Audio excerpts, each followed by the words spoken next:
Warcoing. Avant le coup d'envoi, la formation du Pays des Collines accusait 5 points de retard par rapport aux Pécois.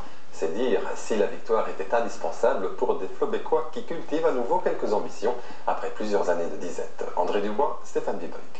Pour les Bleus et Jaunes de Flobéc, la rencontre du dimanche était en quelque sorte placée sous le signe du renouveau, tant pour la raison sociale du club que du pur point de vue sportif.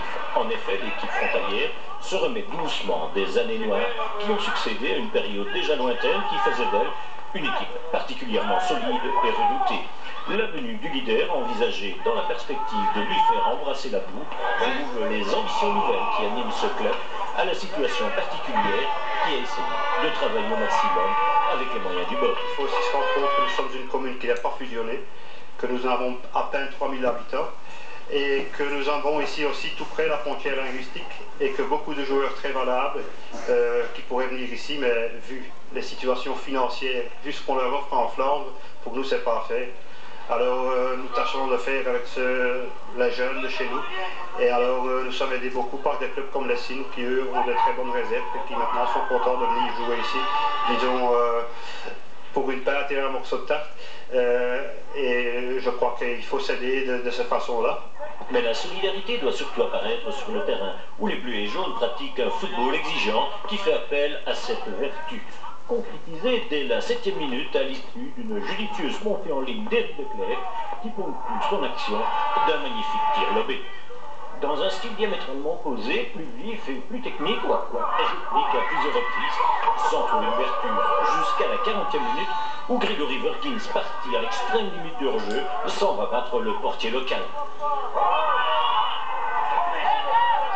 À la 55e minute, Daniel Herfelin dévie bien involontairement le cuir dans ses propres filets. Lui qui déploie tant d'efforts pour ses couleurs est ainsi bien mal payé. Heureusement pour le grand blond et les siens, Sandro Lonzo égalise 3 minutes plus tard en reprenant un centre d'Éric Cruzio. Le même Éric Cruzio sera encore au service de Mies à la 60e minute pour redonner l'avance à Flobéc.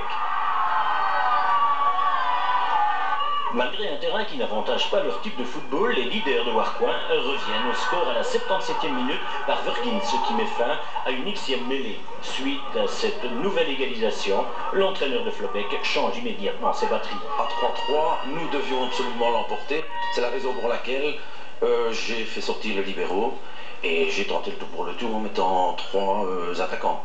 Ça n'a pas payé, mais enfin, bon, disons que on l'a fait. À Flobéc, on est satisfait de la saison jusqu'à présent? Je crois, il faudra peut-être demander ça aux dirigeants, mais je crois que petit à petit ça se structure, c'est pas mal. C'est pas mal.